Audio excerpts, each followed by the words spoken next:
Tudo bom, Arisa? Obrigada. É legal, é bacana.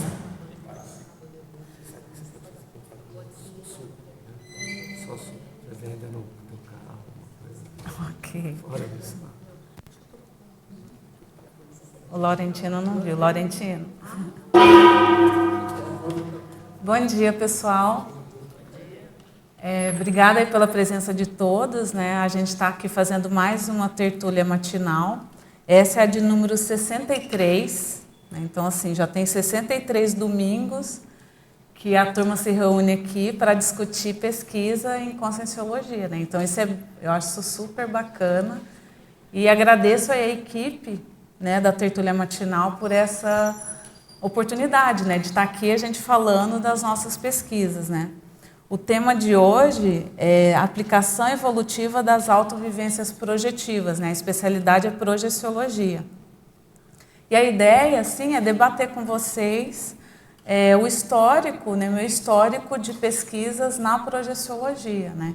Então, assim, como que eu apliquei evolutivamente as minhas autovivências projetivas e como que a gente pode fazer isso. Então, eu vou dar a minha casuística, né, de como que foi essa construção dessas pesquisas e como vocês podem também, a partir das suas autovivências, como vocês podem aplicar isso evolutivamente, tanto para vocês como para as outras consciências, né? Então, assim, aqui eu vou deixar aberto para quem quiser participar, né? Não vai ter uma apresentação inicial para depois abrir para debate. Vocês fiquem à vontade para pegar os microfones aí e participarem. Eu passei para vocês, né, um teste de autopesquisa projetiva. Na verdade, são dois. É um teste sobre o nível de projetabilidade. Nesse teste aqui, né, eu indico aqui para a pessoa marcar um X nos experimentos projetivos já vivenciados, né? É uma técnica que eu utilizo no meu curso livro para a pessoa identificar qual que é o nível dela de projetabilidade de acordo com o tipo de experiência projetiva que ela já teve, né? No meu livro tem um capítulo que chama Alvos Projetivos. Então, desses alvos projetivos, eu elenquei aqui quais são aqueles alvos, né, em ordem crescente, quais são aqueles alvos mais do projetor iniciante, quais são dos projetor intermediário e quais são aqueles do projetor avançado, né? Como a gente está falando de aplicação evolutiva das autovivências projetivas, esse teste ajuda a pessoa a identificar, assim, quais as vivências que eu já tive. É até interessante vocês colocarem na frente de cada um quantas vezes vocês vivenciaram aquilo, né? Às vezes foram tantas vezes que vocês nem lembram o número, vocês colocam muitas vezes. Ou se vocês lembram o número de vezes, é bom colocar, porque isso vai indicar primeiro o seu nível projetivo e outra, qual que é o nível de aplicação evolutiva, né? No meu curso é muito comum as pessoas, ao responderem esse teste aqui, elas chegarem à conclusão de que elas têm um nível de projetabilidade muito melhor do que elas imaginavam. É a estatística motivadora, né? É a estatística motivadora. Então, assim, como ela faz ali uma espécie de projetiometria, né, ela não tem como mais fingir que ela não é boa, assim, que ela tem uma realidade ali na frente dela de qual que é o nível dela de projetabilidade. O que ela vai fazer com isso, né? Ok, eu tenho esse nível de projetabilidade. O que eu vou fazer com isso? Por isso que eu coloquei aí, né, dessas paravivências não assinaladas, ou seja, dessas que vocês verificaram, aquelas que vocês não identificaram, que vocês já vivenciaram, quais vocês se julgam capazes de experimentar no curto, médio e longo prazo. Então, assim, isso é uma prospectiva, né? O que vocês vão fazer, quais as ações que vocês vão tomar para que no médio, curto e longo prazo vocês consigam vivenciar esses níveis aqui mais avançados de projetabilidade. E aí eu proponho, né, a pessoa fazer um planejamento do autodesenvolvimento projetivo, né? Então, a primeira questão é o autodiagnóstico projetivo, né? Quais são as suas habilidades autoprojetivas, os travões e os traços faltantes, para a pessoa fazer um autodiagnóstico. E, né, no segundo item, é a motivação, né? Para que você quer desenvolver a projetabilidade lúcida? O que você acha que você vai ganhar com isso? O O que a pessoa acha que ela vai ganhar evolutivamente desenvolvendo a projetabilidade lúcida? E no terceiro item, quais as ações, né? O que você vai colocar em prática ali para desenvolver a projetabilidade lúcida no curto, médio e longo prazo? Então, assim, esses são 2 testes, né? 2 questionários que eu coloco aí, para a pessoa mais ou menos nortear a evolutividade dela nas projeções, né? Lá no Projeciologia tem aquela escala de consciência contínua, né? Que é uma proposta que o professor Valdo fala, de como que é o processo de desenvolvimento evolutivo da pessoa na área da projeção, né? Na linha da projeção, até que ela se torne lá consciência livre. Então, como eu vejo, né, uma conexão muito grande entre essa escala, né, de consciência contínua e lá a escala evolutiva das consciências. Então a gente vê que há uma conexão entre uma coisa e outra, né? Então, quanto mais a pessoa se desenvolve na projetabilidade, mais ela se torna consciex, né? Chega lá no nível da semiconsciencialidade, menos, ou seja, ela consegue equilibrar essa manifestação dela de lucidez em qualquer dimensão. Então, se ela estiver na dimensão intrafísica como consciente, ou se ela estiver na dimensão extrafísica como consciex ou projetada, a manifestação dela não muda, né? A lucidez dela é a mesma. Então, a ideia é a pessoa galgar esses novos patamares até que ela não precise mais ressomar. Então, eu vejo que essa é a principal utilidade evolutiva da projeção, né? Acabar com o ciclo, né, multiexistencial da consciência, ela poder se tornar consciex livre. Então, a gente vê que o caminho a galgar e no desenvolvimento projetivo é muito grande, né? Nesse livro, né, Desenvolvimento da Projetabilidade Lúcida, ele foi publicado em novembro de 2015. Aqui eu coloco o desenvolvimento da projetabilidade lúcida para o projetor iniciante, né? Para a pessoa que está começando, que ainda não domina a projeção, dou algumas dicas. Ali é um manual, né? Um manual técnico, ele não é um livro de relatos. Então, de como que a pessoa pode fazer isso, né? De quais as ações que ela pode tomar e quais as variáveis que estão relacionadas ao desenvolvimento projetivo. Então, como eu falei, vocês podem ficar à vontade aí para fazer suas colocações. Eu queria começar contando um pouco o histórico dessa pesquisa, né? Por que eu resolvi me dedicar à pesquisa da projetabilidade lúcida, né? Então, essa pesquisa, na verdade, começou antes de eu conhecer a Conscienciologia. Eu conheci a Conscienciologia em 2000, na época eu tinha 23 anos, mas meu interesse aí pelo mundo extrafísico começou antes, né? Então, quando eu tinha lá meus 14 anos, a minha família ela não tem religião, né? É uma característica da minha família. Então, eu nunca tive muito contato assim, com questões relacionadas à multidimensionalidade.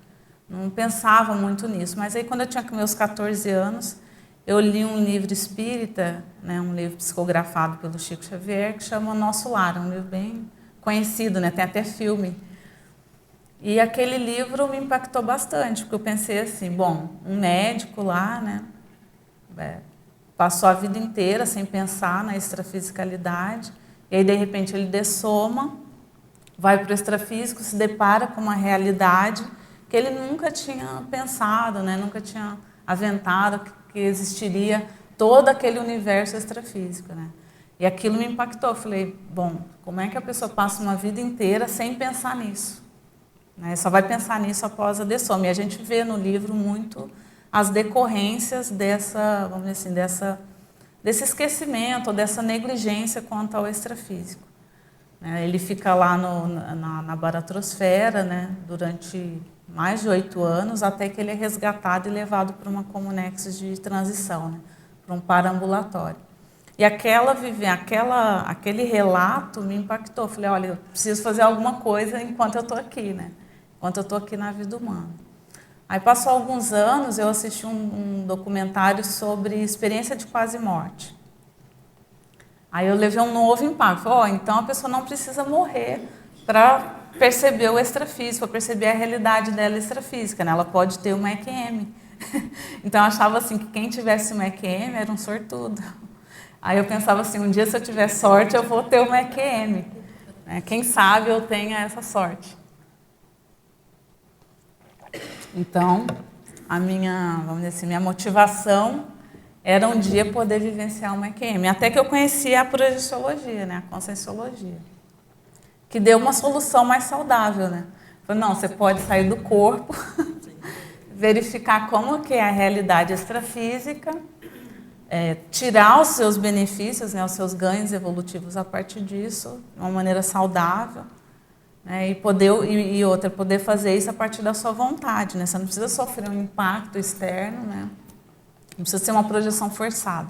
Você, pela sua vontade, você sai do corpo e tem lá suas experiências e tira o proveito evolutivo dessas experiências.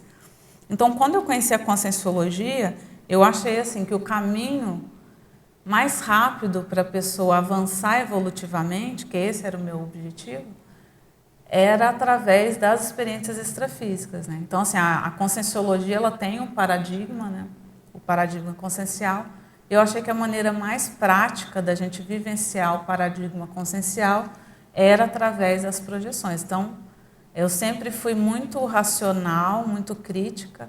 Então, eu achava assim que eu tinha que ver, eu tinha que sair do corpo, perceber a saída do corpo, verificar por mim mesma que eu tinha outros veículos de manifestação, que existiam realmente outras dimensões, que a gente realmente tinha outras vidas, que as pessoas continuavam existindo após a dessoma do corpo, né?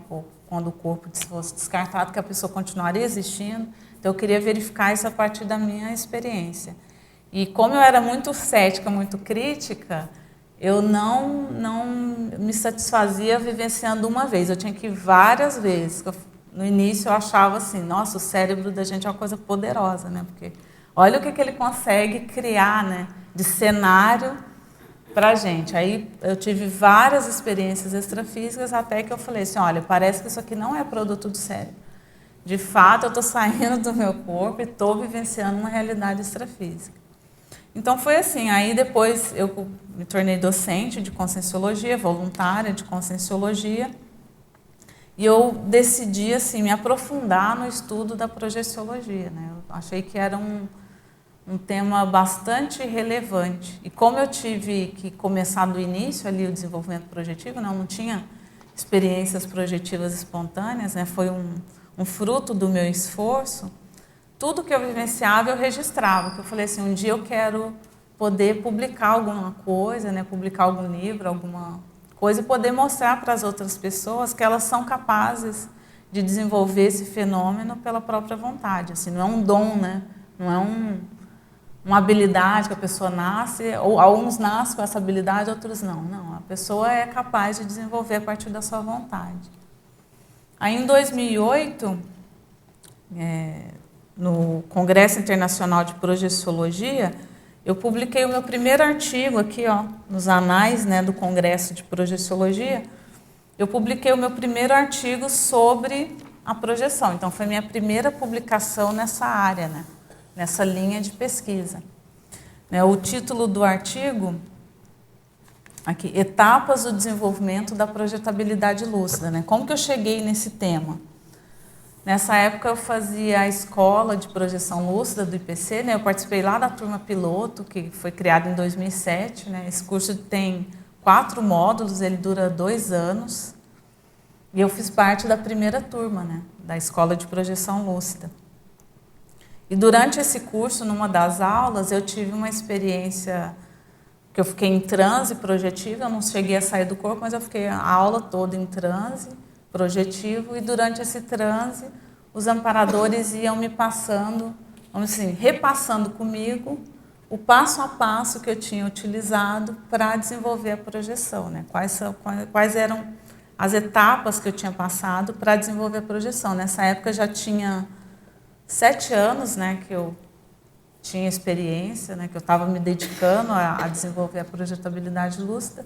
Então, a partir desse repasse, né, desse inventário que os amparadores fizeram junto comigo, de quais as etapas, quais os recursos que eu utilizei, qual que foi o passo a passo que eu utilizei para desenvolver a projeção, então eu publiquei esse artigo lá no CIPRO. Né. Eu tive alguns feedbacks interessantes assim, de pessoas que participaram do curso. que participaram do congresso, que me falaram o seguinte, olha, depois vieram conversar comigo, né? Depois que eu apresentei o artigo, vieram conversar comigo e falaram assim, olha, eu passei pelas mesmas etapas. Então, assim, foi bacana o feedback das pessoas, porque eu vi que ali poderia ter alguma teoria, né? Poderia ter uma teoria ali que se encaixasse, pelo menos, na experiência de algumas pessoas, ou que fosse útil para o desenvolvimento das outras pessoas. Então, isso me deu uma autoconfiança para que eu continuasse fazendo pesquisa nessa linha, né? Nessa área.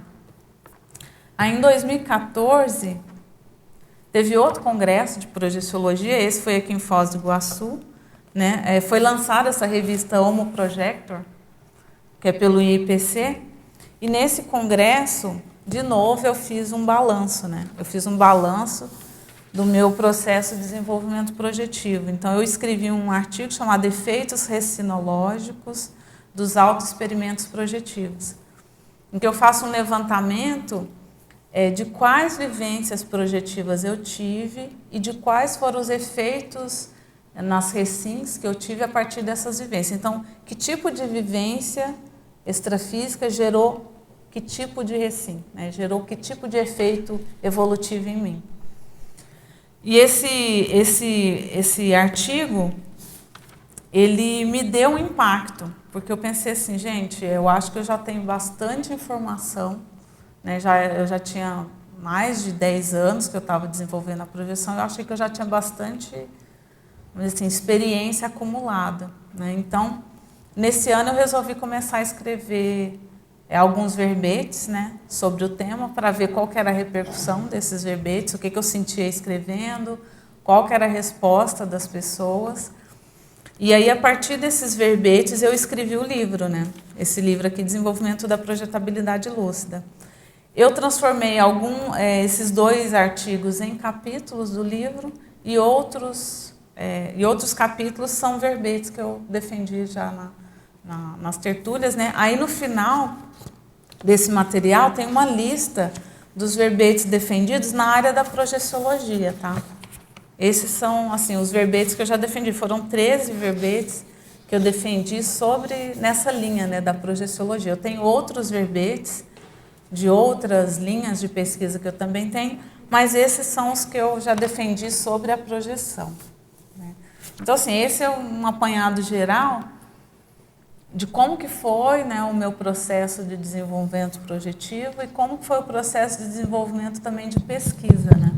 Porque, assim, eu acho que o desenvolvimento projetivo é para todo mundo, né? Todo conscienciólogo, a gente espera que ele desenvolva a projeção, porque, assim, fica muito difícil, na minha opinião, a gente pesquisar a conscienciologia só com os recursos, as fontes intrafísicas. A gente precisa dessas fontes extrafísicas para a gente entender qualquer especialidade de pesquisa da conscienciologia.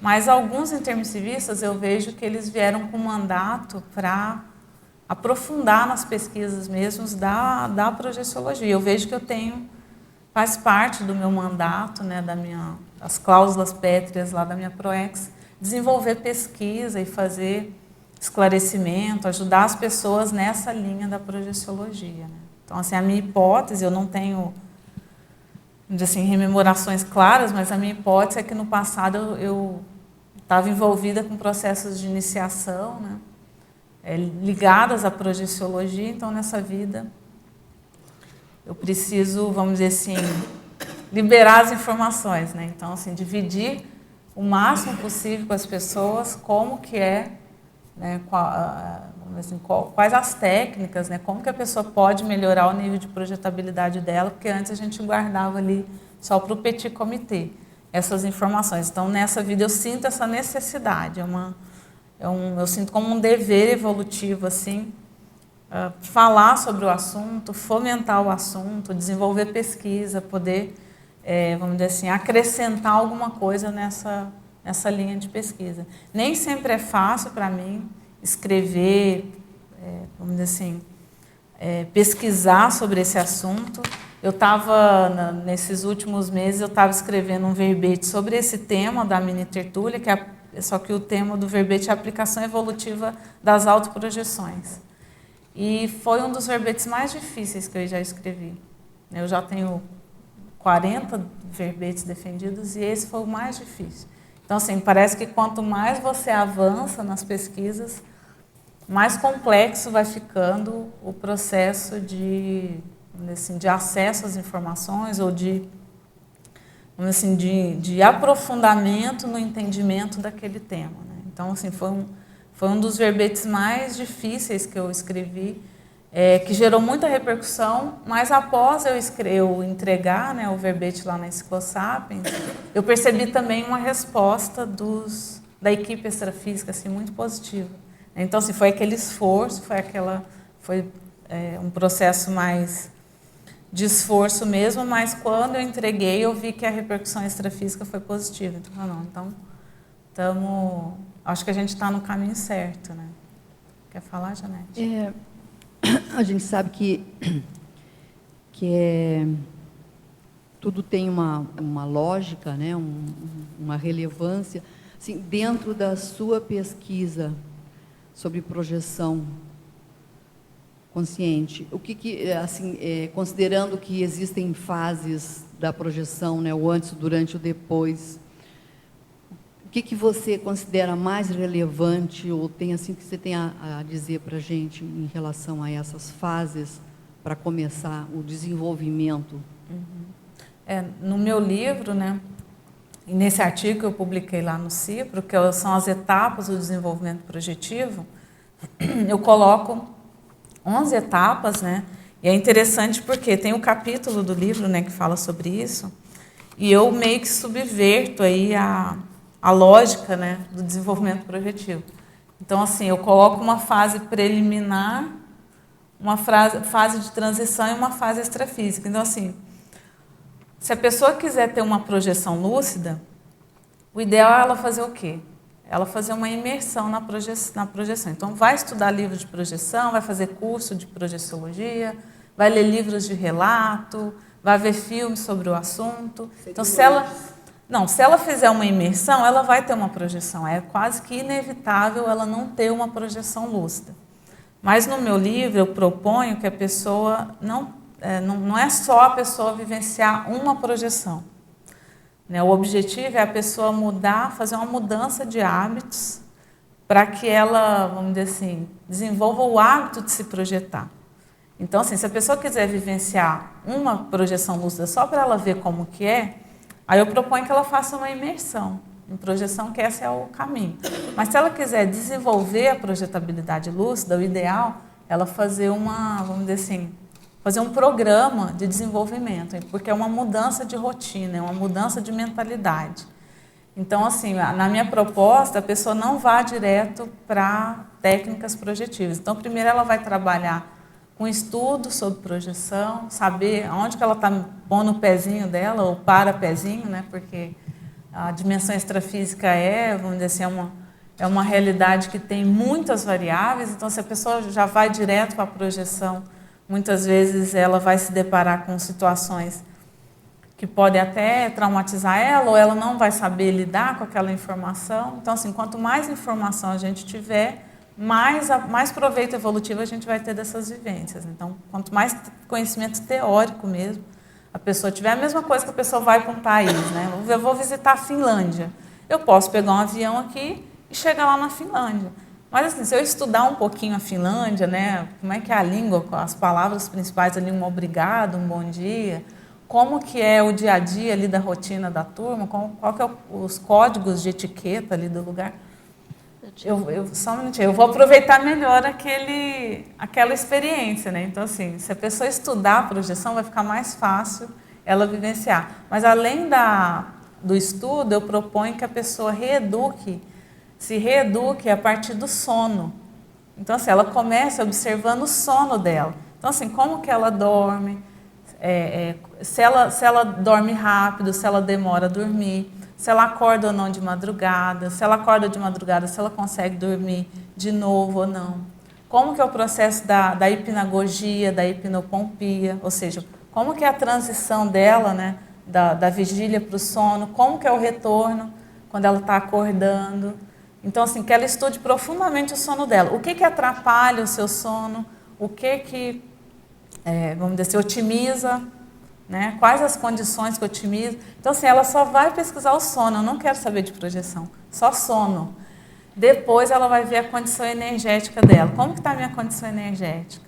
Né? Então, ela vai treinar a condição energética no dia a dia, né? Porque ela vai se deparar com situações, com condições projetivas que vão impactar diretamente no domínio ou não da energia que ela tem.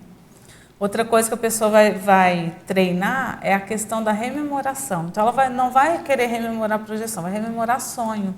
Então, você vai treinar o seu cérebro a lembrar dos seus sonhos. Então, você vai lembrar de tudo que aconteceu no período que o seu corpo está descansando. Para depois a pessoa começar a acordar de madrugada, fazer práticas energéticas, só para depois disso ela começar a fazer prática projetiva. Então, assim, lá pela 6ª etapa que ela vai começar a fazer técnicas projetivas. Aí ela vai observar tudo o que acontece no período de decolagem. Então, ela vai ficar só prestando atenção na decolagem. Vai ter várias decolagens lúcidas para saber o que acontece. Quais são os sinais precursores lá da projeção, quais são os sinais de que ela está tendo a decolagem, o que ela faz quando ela está tendo a decolagem, como que ela se sente numa decolagem lúcida. E aí depois ela começa a ter projeções ali na casa dela e ela vai verificar como que é o ambiente extrafísico da residência dela. O que tem lá? Tem consex, não tem consex, tem objetos, não tem bagulho energético que ela não percebeu, não tem. Como que é esse ambiente extrafísico da casa dela? E ela vai ter várias projeções ali no ambiente extrafísico. Depois ela vai começar a explorar ali o entorno, né, a vizinhança, para depois ela começar a ter projeções em ambientes extrafísicos propriamente ditos. Então, é um crescendo, né? Então, é como se fosse uma para-aculturação, uma para-educação desse projetor. Então, se eu proponho a pessoa ir nesse gradual, se ela quiser desenvolver de fato a projetabilidade lúcida, né? Como eu falei, se a pessoa só quer experimentar a projeção para saber como que é, faz um CIP, né? Faz um curso integrado de projeciologia, que os amparadores já dão essa amostra grátis, né? A Janete já deu muito CIP, ela sabe disso. É muito comum as pessoas terem vivência projetiva durante lá o CIP. Mas depois que passa o CIP, elas não têm mais aquela vivência, né? E a minha proposta não é que a pessoa se reeduque para que ela tenha experiências projetivas para o resto da vida, não crescendo, né? Sempre num processo de ter vivências projetivas cada vez mais avançadas. Você quer falar? Então, eu acho que você já respondeu tudo que eu queria perguntar. Uhum. Então, eu achava, desde pequena, que eu achava normal. Eu não achava que tinha o intrafísico e o extrafísico. Tudo era misturado para mim, né? Então, me projetar era normal e eu ia e voltava, achava que tudo era intrafísico, nem sabia a diferença, né? Uhum. E então, quando eu conheci aqui a Conscienciologia, que eu fui ver o trabalho de projeciologia e tal, aí e que tinha esses passos para eu sair do corpo, porque na verdade eu não me via sair. Sim. Eu já estava lá atuando, como eu atuava no intrafísico. Aí eu comecei a recuar e comecei a ter medo, porque quando eu me vi a cabeça esticar, o corpo saindo, o braço, comecei a ficar apavorada. Aí foi assim, travando. Hoje eu tenho assim, esporadicamente, mas não tanto quanto eu tinha antes, né? Então, eu acho que essa questão, você falou a palavra-chave. Eu tenho que me reeducar, né? Até com as experiências que eu já tive antes, para que eu possa sair com naturalidade e me ver saindo. Isso. Porque antes eu não me via, já estava atuando, né? E assim, provavelmente, você vai me responder, mas provavelmente essas experiências que você tinha, elas eram semiconscientes, né? Você não sabia que estava projetado. Então, assim, esse é que é o diferencial, né? Porque, assim, qual que é a diferença da projeção consciente para a projeção semiconsciente? Na projeção consciente, a gente sabe que está no extrafísico, a gente sabe que a gente está usando o psicossoma, a gente sabe que a gente está fora do corpo, que o nosso corpo está lá guardadinho e a gente está se manifestando fora do corpo. Essa é a projeção consciente. A projeção semiconsciente é aquela que você atua com uma certa Assim, você tem um nível de lucidez extrafísico. Você sabe onde está, sabe Você que não conversa, é né? tal coisa. A memória funciona, você encontra a Marilux lá fora do corpo. Oi, Marilux! Mas hora nenhuma você percebe que você está fora do corpo. Você age como se estivesse aqui no intrafísico. E para mim esse que é o diferencial, que é quando a gente sabe que está projetado. Por quê? Aí a gente começa a se deparar com a nossa realidade consciencial, né? E esse eu vejo assim que é um dos travões que as pessoas têm para a projeção. Vamos dizer assim, no fundo, a gente sabe que quando a gente sai do corpo com lucidez, a gente vai se deparar com a nossa realidade consciencial. Então, assim, com o nosso nível, vamos dizer assim, aquelas reações nossas mais instintivas ou mais naturais, elas vão começar a se manifestar. A gente vai se deparar com os nossos assediadores extrafísicos e com os amparadores. Então, assim, não tem como mais a gente fingir que não está vendo, né?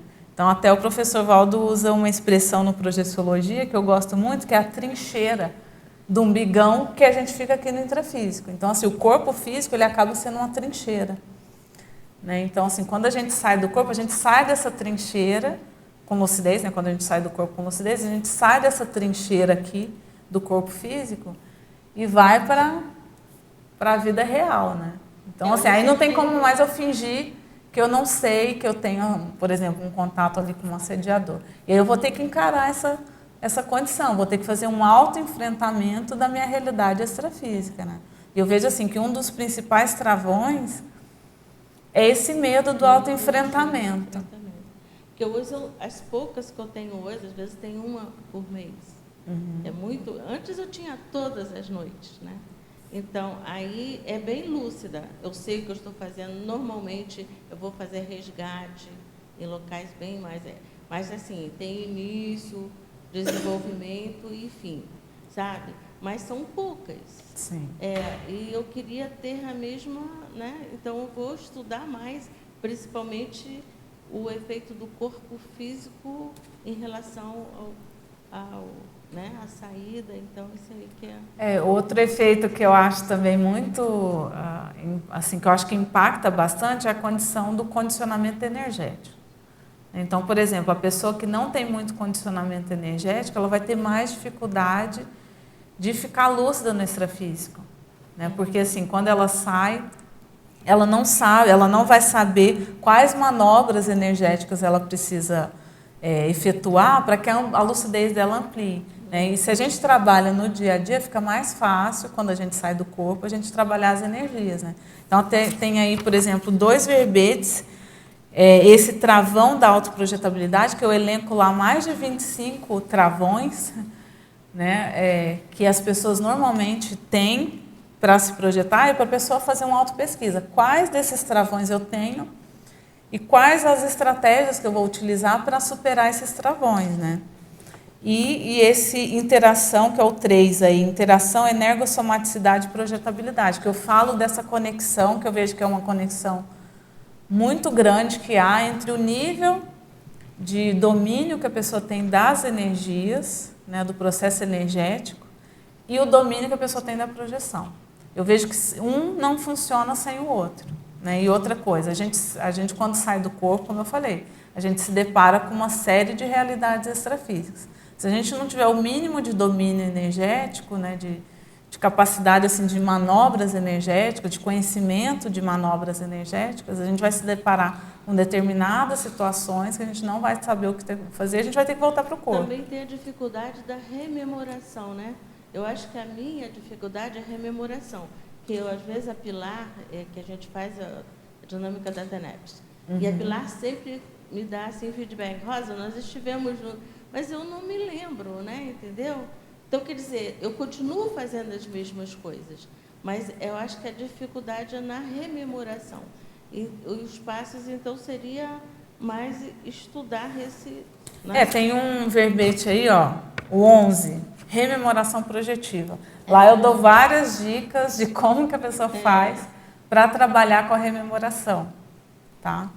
Então, assim, lá eu falo do antes da projeção, do durante, né, enquanto você está lá no extrafísico, e depois que você volta, né? Quais as ações que a pessoa precisa implementar para que ela consiga rememorar as projeções. Então, antes, você se predispor a ficar lúcido, né? E dar um comando mental. Eu quero me lembrar de tudo que acontece quando o meu corpo vai dormir. Quando o meu corpo vai dormir, eu quero que o meu cérebro grave tudo o que aconteça. Enquanto você está lá projetado. Se a pessoa estiver lúcida, fica mais fácil, né? Então, assim, olha, eu não posso me esquecer dessa informação. Então, encontrei a Rosa lá no extrafísico. A Rosa me falou uma coisa super importante. Eu não posso me esquecer dessa informação que a Rosa me falou. Então, uma das, vamos dizer assim, das técnicas é a pessoa repetir para si mesma várias vezes aquela informação, antes de voltar para o corpo. Aquela técnica do alvo, né? Do alvo projetivo. Sim.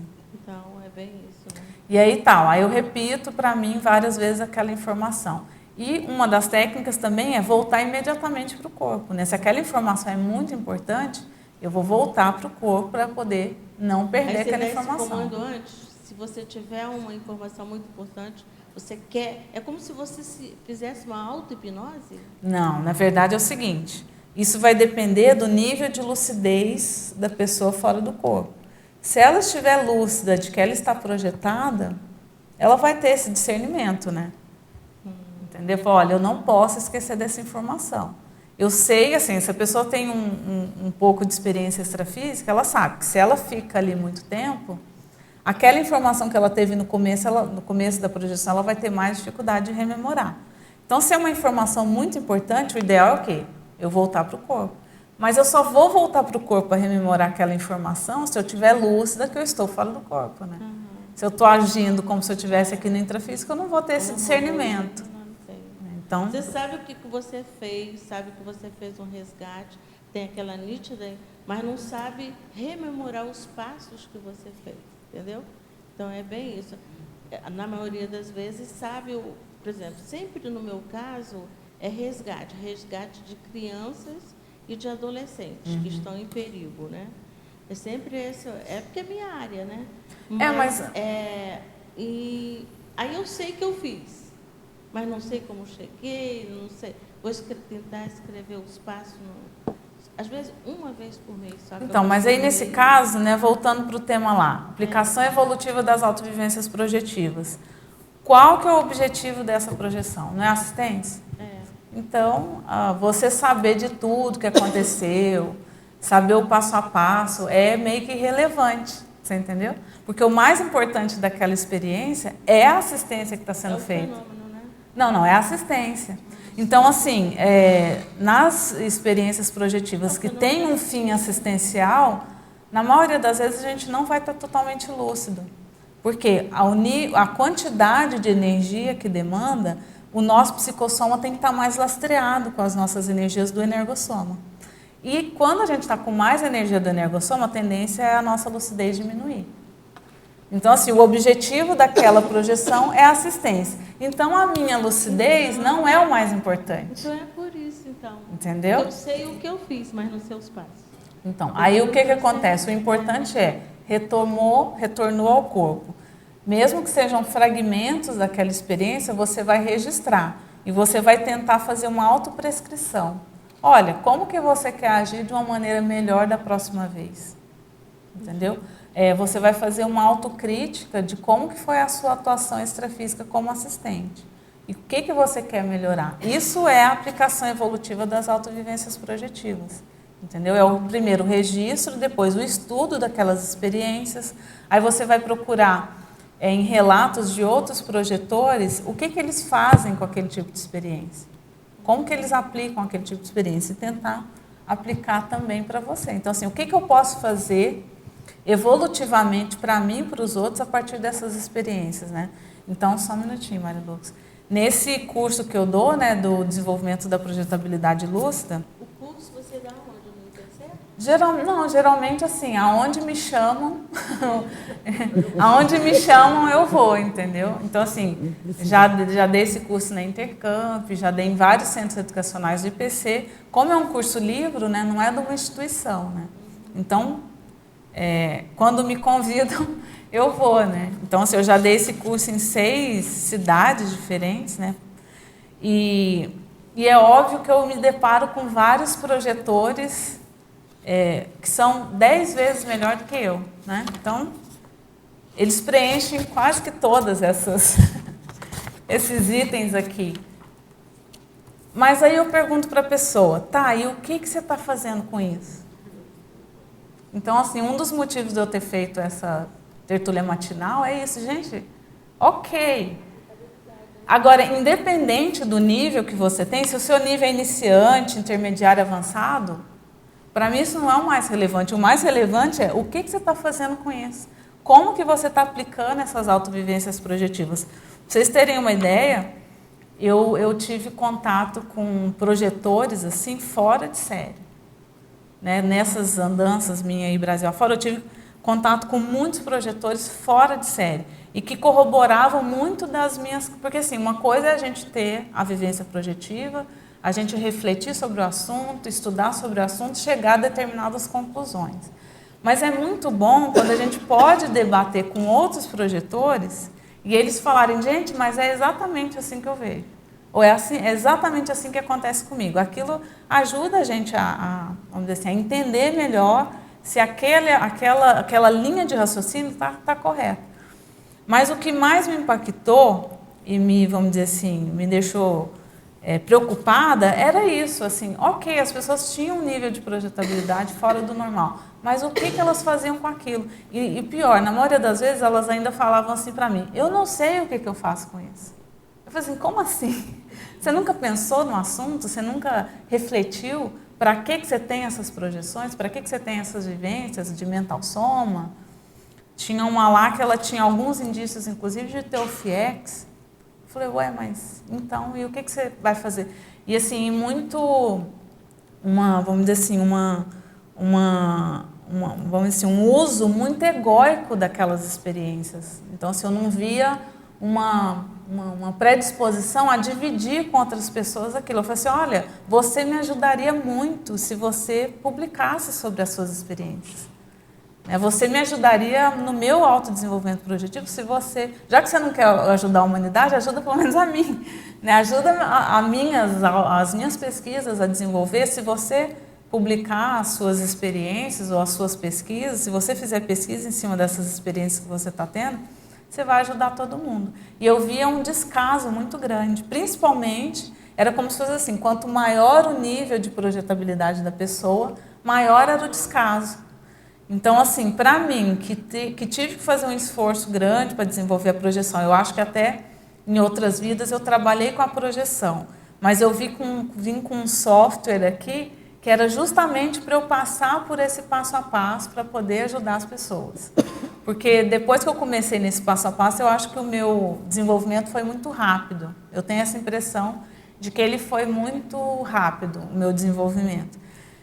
Então, a minha hipótese é que eu vim com algum software aqui, né, justamente para passar por todo esse passo a passo para poder ajudar as pessoas a verem isso. Então, eu dou muito valor a toda e qualquer experiência que eu tenho, viu, Rosa?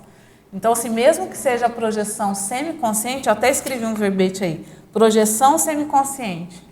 E aí eu mostro a utilidade evolutiva da projeção semiconsciente, né? Porque eu vejo que as pessoas desprezam muito, se não é projeção lúcida, então não interessa. Né? Se não teve decolagem lúcida, projeção de consciência contínua, não, então isso aqui não vale nada. Então, pelo contrário. Fala no microfone.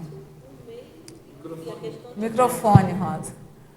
Porque eu sou professora e valorizo muito a questão didática. Uhum. Então, eu achava assim, saber o início, o meio e fim, isso é lucidez. Sim. Mas quando eu me lembro só do fim, que é justamente a assistência, eu acho que eu não fiz completa, entendeu? Então você hoje me deu uma assistência grande. Então, para eu entender isso daí, o que eu fui fazer? Eu fui pegar lá o Projeções da Consciência. Então, assim, se vocês pegarem meu Projeções da Consciência, ele é todo anotado, todo registrado. Por quê? Eu estudei ele de várias formas. Então, assim, um dos estudos que eu fiz lá do Projeções da Consciência, do Valder, como que era o despertamento extrafísico dele? Ele tinha decolagem lúcida em todas as projeções? Não. Na maioria delas, ele já desperta no extrafísico, inclusive lá no local onde ele vai fazer a tal da assistência. Normalmente, ele antes tem, vamos dizer, os amparadores avisam, olha, hoje nós vamos trabalhar. Isso ele tem essa parapercepção antes da projeção, enquanto ele está acordado. Só que quando ele se projeta, ele já desperta lá, ele não tem a decolagem lúcida, ou seja, não são projeções de consciência contínua. Tá? Isso não desmerece aquela projeção dele, você entendeu? Mas assim, só para que eu fiz isso? Esse foi um dos estudos que eu fiz do Projeções da Consciência, para mostrar que o fato da pessoa já despertar lá no extrafísico, isso não desmerece aquela projeção. O mais importante é, a pessoa está lúcida, ele estava lúcido, que ele estava ali no extrafísico. 2, o que ele foi fazer ali, né? Eu acho que esse que era o mais importante. Deixa a Marilux falar, depois o Jarbas fala. Eu queria que você me ajudasse a entender uma projeção que eu tive no começo do ano, que foi muito impactante, foi confirmativa aqui com o Macir e com meu sobrinho. Eu estava nos meus afazeres em casa, de repente foi dando aquela soneira, eu falei, papá, alguma coisa está acontecendo, eu vou projetar. Eram umas 10 horas, mais ou menos. E acontece que eu tenho um sobrinho, que ele é projetor, o Flitzelma, você conhece. E ele faz 26 anos que ele estava querendo ter notícia do pai, mas nunca teve. E eu também nem pensei nele, ele foi fazer um curso de o CP2. Hã? O pai é falecido. O pai é falecido, há 26 anos. E aí eu falei, poxa, foi dando aquela... Porque eu saio mais pela pedagogia. Pedagogia? Mas não sei, foi dando aquela... Eu falei, estou fechando o olho, estou saindo. Pá. Aí eu deparei que eu estava no extrafísico, eu estava conversando com 3 pessoas que estavam sentadas na minha frente, estava em alto papo.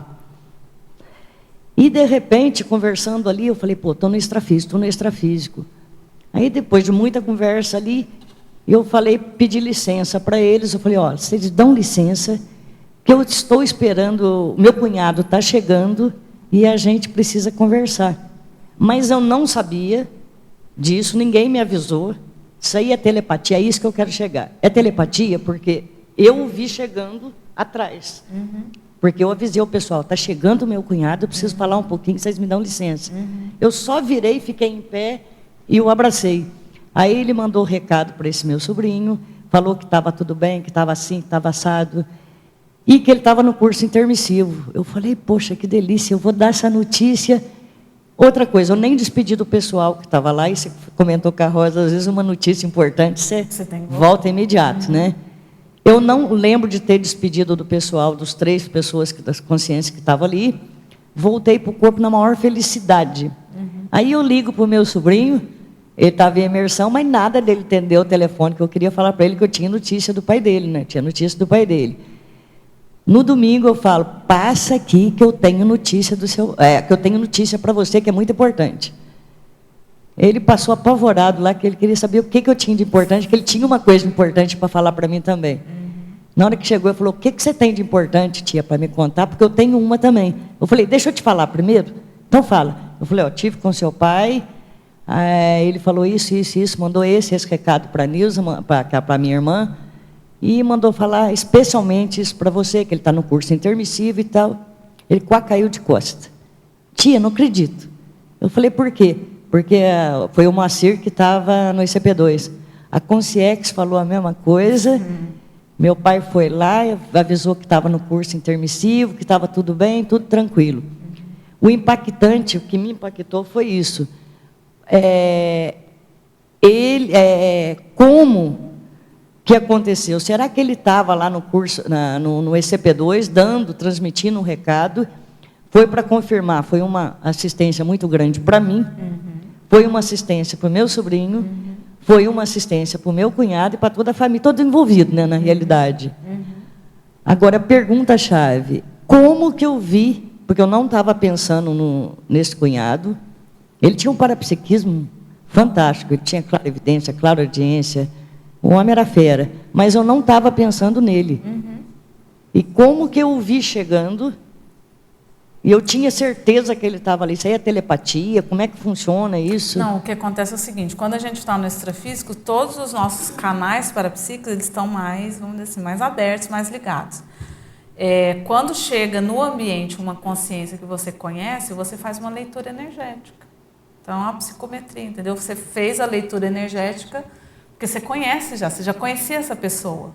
Então, assim, quando ele chegou, você fez a leitura das energias dele. Você acha que essa hipótese é uma hipótese que a gente pode levantar, entendeu? É que você fez uma leitura energética. Às vezes, por exemplo, quando eu vou encontrar, no intrafísico isso acontece também. Se eu vou sair daqui e chegar ali na porta do tertuliário e vou encontrar uma pessoa que eu conheço. Daqui a hora que eu sair daqui. Às vezes eu começo a pensar naquela pessoa antes, já deve ter acontecido isso com você. Muito. Então, assim, eu saio ali e pensei naquela pessoa. Foi o quê? Sincronicidade, que vai ser o tema da semana que vem? Não. Leitura energética. A psicosfera da pessoa está aqui no ambiente, entendeu? Então, assim, você faz a leitura energética, aquilo repercute na sua psicosfera. Agora, se isso acontece no intrafísico, no extrafísico, então, nem se fala, né? Então, assim, na minha opinião, a hipótese mais plausível é a leitura energética. Interessante. O Valeu. que você acha? Valeu. Fala, Jarbas. Uma coisa, acho muito interessante essa aula, porque logo que eu conheci o Valdo, ele me passou uma regra, que eu acho que é uma regra quase ouro para desenvolvimento de parapsiquismo. Ele falou assim, se você quer desenvolver seu parapsiquismo, ache uma forma dele ser útil aos outros. Sim.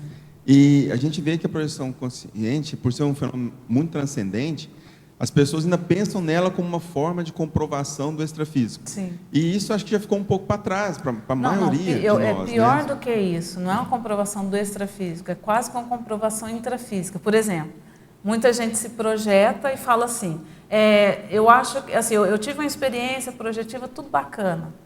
Você vê assim, projeção totalmente lúcida. Mas tinha uma cadeira no meu quarto que ela não existe, então eu não tive a projeção. Quer dizer, a pessoa está com a visão totalmente negação, intrafísica. né? Isso é uma negação, né? Ela pega o Entendeu? detalhe para tirar nem o é todo, uma né? comprovação extrafísica, é isso, entendeu? Ela quer que tudo seja igual no intrafísico. E eu acho interessante que é o encadeamento da projeção lúcida na sua rotina do dia a dia. Sim. Isso que hoje a gente viu que o professor Valdo tinha e várias pessoas têm. E eu acho que essa que é a grande dificuldade, assim, é como você encadear aquilo que sua produção intelectual, sua produção assistencial, seu trabalho do dia intrafísico, né? E de forma que aquilo ali faz parte de uma rotina. Esse encadeamento, que eu ainda acho, agora que eu estou vendo que você falou, é verdade, você pensar, já encadear aquilo no seu dia a dia. Na minha né? rotina. E deixar de ser só aquela coisa assim, extemporânea, né? Que vem só para não é. Não é a vivência do fenômeno pelo fenômeno. Isso, né? é aquela coisa assim, isso aqui vai ser encaixado na minha rotina. Sim. E qual que é o seu principal conselho, assim, além dessa, porque a saturação mental, mas em trazer isso para a sua rotina do dia a dia. Como eu falei, né? Se a pessoa quiser ter uma experiência transcendente e tal, para ver como é que é o extrafísico, por curiosidade, faz lá uma imersão que ela vai ter uma projeção. Mas essa não é a minha proposta. Entendeu? Ou esse não é a minha filosofia de vida. Minha filosofia de vida é a pessoa implementar uma rotina para que o extrafísico esteja no dia a dia dela. Ou seja, que ela tenha uma interação com o extrafísico no dia a dia. Então, assim, além dessa rotina, né, que eu coloquei do processo do sono, que eu vejo que tem uma correlação direta com o processo da projeção, mas eu vejo assim que é isso que você falou, qual que vai ser a minha aplicação evolutiva daquelas experiências que eu já vou tendo. Se a pessoa tem lá, por exemplo, a pessoa chega à conclusão de que ela tem essas projeções aqui do projetor iniciante, que normalmente quando a gente começa a sair do corpo, o ideal é a pessoa tentar ter esse tipo de experiência aqui, até para ela comprovar de que realmente ela tem outros corpos e tudo. Só que se ela não começar a aplicar evolutivamente aquelas experiências, ela vai parar aqui. Vai ficar só naquela coisa de testar como é que é o quarto, ver o corpo, vai ficar nisso. Isso é extremamente importante para a nossa aculturação, para a aculturação. Então, assim, eu preciso de ter esse tipo de vivência. E às vezes as pessoas negligenciam, acham que é bobagem ficar atravessando parede. Não é. Não é bobagem. Isso tudo faz parte da nossa paraeducação. Então, assim, eu preciso atravessar a parede várias vezes, devagarinho, rápido, para ver como que é, igual o carinha lá do Ghost, né? Ver a parede, passando na parede. Eu preciso passar por esse tipo de experiência várias vezes, para que o meu paracérebro, eu crie parasinapses de como é estar no extrafísico. Para que quando eu tenha lá uma projeção em que eu já desperte no extrafísico, eu já conheça o holopensene do extrafísico. Então, conhecer o holopensene do extrafísico é que vai me ajudar a ficar lúcido nas experiências, quando eu já despertar no extrafísico. Outra coisa que eu vejo que é muito séria, qual que é a utilidade evolutiva que eu vou tirar daquelas experiências projetivas. Então, lá no início, eu fazia um esforço muito grande para ter decolagem lúcida, para ter esse tipo de paravivência autocomprobatória, para ver como que eram os atributos do psicossoma. Era isso mesmo, era esse o meu foco. Era fazer esse treino extrafísico para aprender a usar o veículo mesmo, aprender a usar o psicossoma no extrafísico. Hoje em dia, né, depois de 15 anos, e como eu escrevo bastante, eu vou ser bem sincera com você, eu não tenho mais essa necessidade de ficar saindo do corpo para testar. Eu já testei muito, né? Então, assim, quando eu quero entrar num transe projetivo, né, e eu faço isso com uma certa regularidade, uma certa facilidade, eu prefiro ficar no transe. Então, assim, eu entro num transe projetivo, eu consigo manter esse transe pelo tempo que eu quiser, e durante esse transe eu estou usando o meu paracérebro. Então, eu uso para captar ideias extrafísicas para eu poder escrever. Quase uma TENEPS, né? É quase uma TENEPS, mas assim, não é na hora da TENEPS que eu faço isso, né? Eu faço isso às vezes antes da TENEPS. Então, assim, eu entro nesse transe projetivo e fico naquele estado, porque isso me ajuda a acessar as informações que eu preciso acessar daquilo que eu estou escrevendo, daquilo que eu estou pesquisando. Aí eu acesso essas informações. Como eu estou ali em semi-descoincidência, fica muito mais fácil de eu passar essas informações para o cérebro do que se eu estivesse num outro ambiente extrafísico. Então, fica fácil de eu passar essas informações. A hora que eu levanto, eu registro aquelas informações e isso vira verbete, livro, enfim. Então, assim, muito da minha produção, que eu tenho uma produção, assim, eu gosto muito de escrever, vem desses transes projetivos. Então, hoje eu uso muito a projeção para isso. Na TENEPS também eu tenho muita experiência extrafísica, mas aí não sou eu que comando. Eu não falo assim, não, vou deitar aqui na cadeira, na poltrona da TENEPS e vou me projetar. Não sou eu que mando na TENEPS, né? Quem comanda a TENEPS são os amparadores, mas aquela questão, os amparadores aproveitam as nossas habilidades. Então, assim, como eu tenho facilidade de me descoincidir, é natural que durante a TENEPS eu tenha muita experiência projetiva, mas normalmente são os amparadores que comandam. Depois que eu comecei a fazer TENEPS, eu comecei a ter muita experiência projetiva na TENEPS de catalepsia. Então, é curioso você estudar o estado da catalepsia. Por quê? Na TENEPS, por que é importante a pessoa ficar em catalepsia? Porque os amparadores precisam de muita energia. Então, assim, você tem uma visão privilegiada do extrafísico, então eu estou escutando tudo que está acontecendo extrafisicamente. Eu não consigo ver, porque eu não consigo mexer a cabeça, mas eu estou ouvindo tudo que está acontecendo, eu estou tendo uma percepção do que está acontecendo, e os amparadores estão ali usando as energias para fazer assistência. Então, assim, com a TENEPS eu comecei a ter essas experiências de catalepsia que, para mim, são muito ricas. E, às vezes, para um projetor iniciante, ele vai achar que é até ruim, né, ter catalepsia. Mas eu não posso me mexer. E, para mim, é o máximo. É o máximo eu poder ter essa observação do extrafísico, de como que acontece a TENEPS, eu deitadinha lá na minha poltrona. E sem poder me mexer. É catalepsia extrafísica. Extrafísica. Eu, no caso, eu coloquei até minha TENEPS antes de dormir, justamente porque ela me ajuda depois. Eu vejo que continua na projeção, entendeu? Eu faço a TENEPS, eu vou para o quarto dormir. E eu vejo que ali o que estava sendo resolvido na TENEPS continua. Né? Sim. E aí parece que eles me tiram e levam lá para fazer aquilo em loco, né? Sim. Então, acho que encadear, eu acho que a TENEPS com a projeção, ela é uma ferramenta fantástica até para isso, entre outras coisas, né? Não, e é uma das aplicações evolutivas da projeção. Então, assim, depois que eu comecei a fazer TENEPS, faz 3 anos, né, que eu faço TENEPS, 3 anos e meio, depois que eu comecei a fazer TENEPS, minha visão da projeção mudou totalmente. Porque, assim, aí eu comecei a ver essa conexão, né, essa conexão da assistencialidade profissional com as experiências projetivas, né. E, às vezes, durante o TENEPS também ocorre de os amparadores me levarem para outros ambientes, durante a própria projeção, durante a própria TENEPS. E é muito interessante, só que no meu caso, eu faço TENEPS de manhã. Porque uma das aí por isso que é importante a pessoa estudar o sono dela. A hora que eu deito para dormir, eu apago.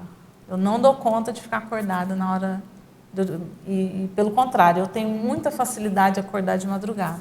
Então, eu acordo ali umas 5 horas. Às vezes, eu estendo esse sono, esse estado hipnagógico até umas 5h30, que é a hora que eu tenho esse transe projetivo, capto as ideias que eu preciso.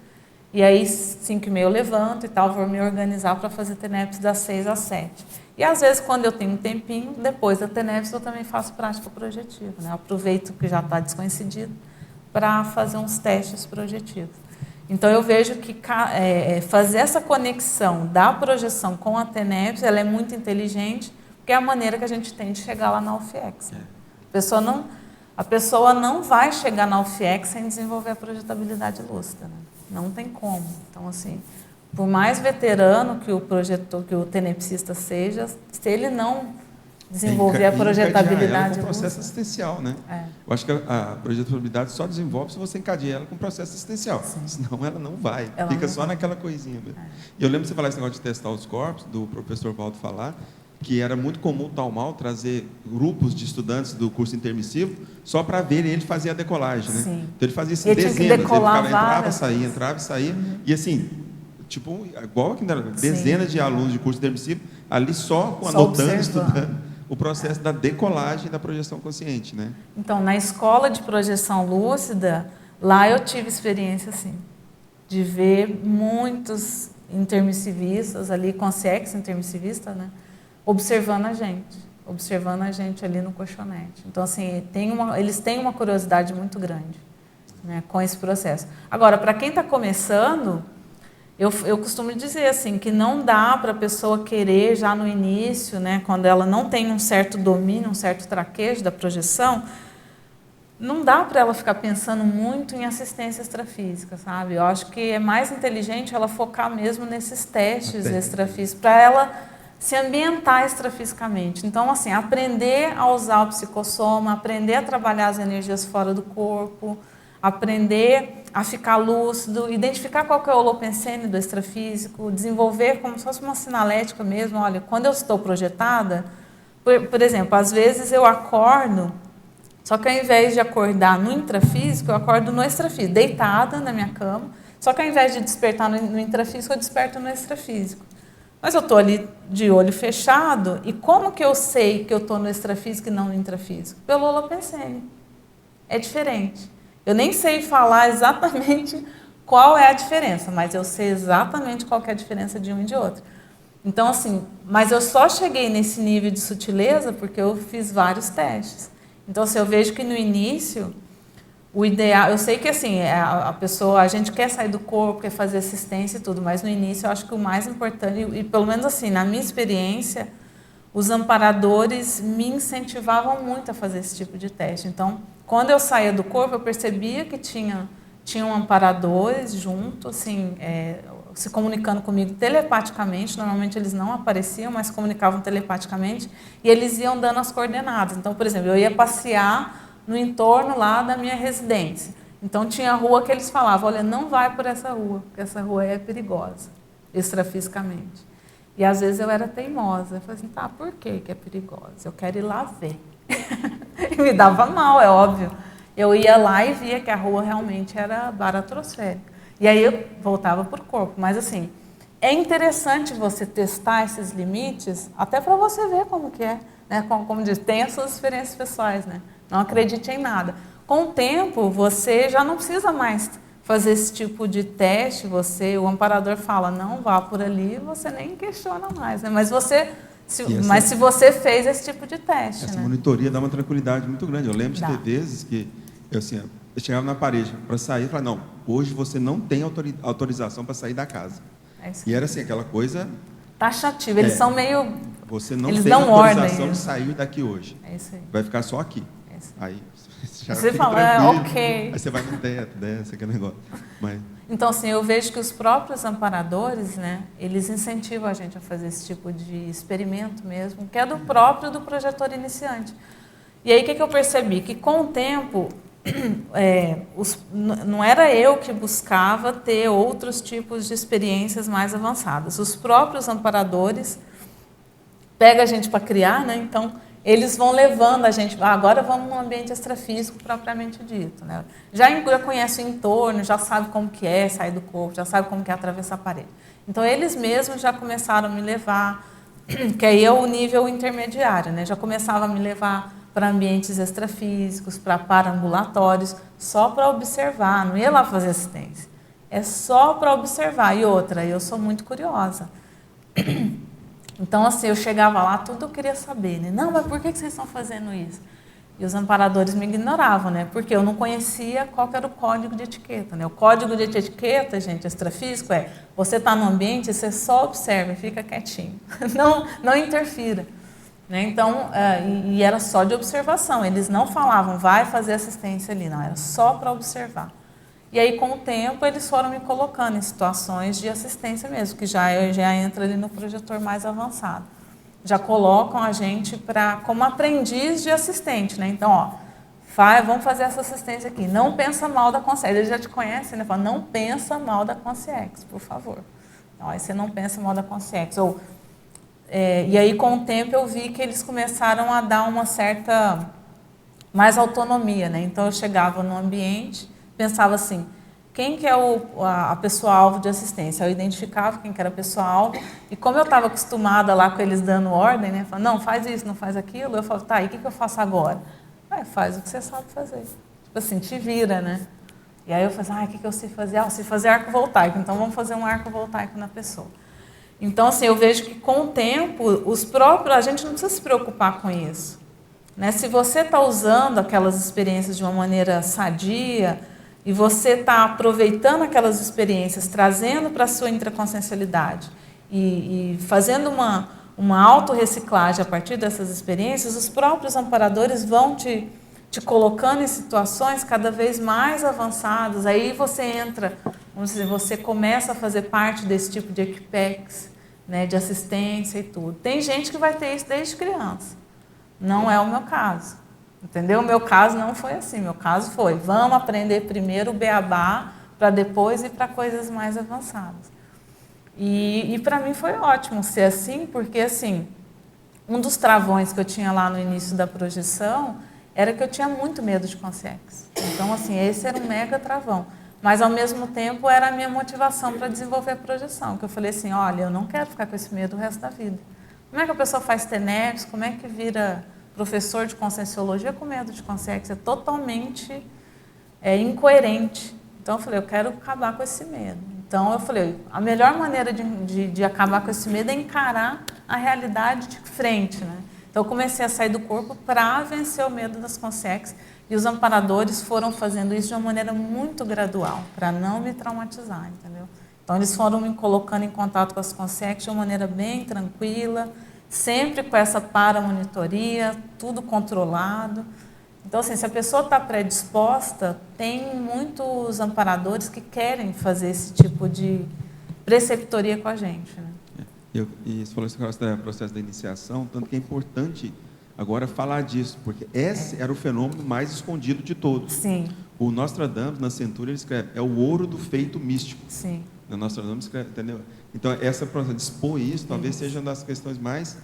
E não, por isso que o Valdo começou por aí, Sim. né? Ele pegou o que era o mais e colocou mais evidência, e outra, né? colocou à disposição. Então, né? se a gente vê que essa questão da projeciologia, ela tem que ser muito falada ainda. Sim. Porque ela é envolta em muito misticismo, muita... demais, Sim. é muito... Não, para você ter uma ideia, Jarbas, quando eu entreguei meu livro na Editares, foi um impacto que eu senti, porque extrafisicamente eu senti uma horda de Consciex atrás de mim, entendeu? Assim, vieram muitas concierges bravas comigo. Tipo assim, você está revelando nosso segredo, não pode. Entendeu? Não pode. Mostra o livro. Foi muito interessante, assim, para você ter ideia, o impacto extrafísico foi tão grande para mim, que a minha vontade era, porque eu mandei por e-mail, né? Eu mandei por e-mail para Editares o livro. Minha vontade era assim, volta e-mail. Como é que desfaz esse negócio? E aí, assim, o livro levou mais ou menos 11 meses, né, até ele ser lançado. E foi interessante porque o livro ficou pronto 2 meses antes, não, 1 mês antes do lançamento. A gente não conseguia marcar a data do lançamento. Então, assim, durante todo o processo de produção do livro, foram várias experiências extrafísicas que eu tive de desassédio mesmo, sabe? De encaminhamento de concierges.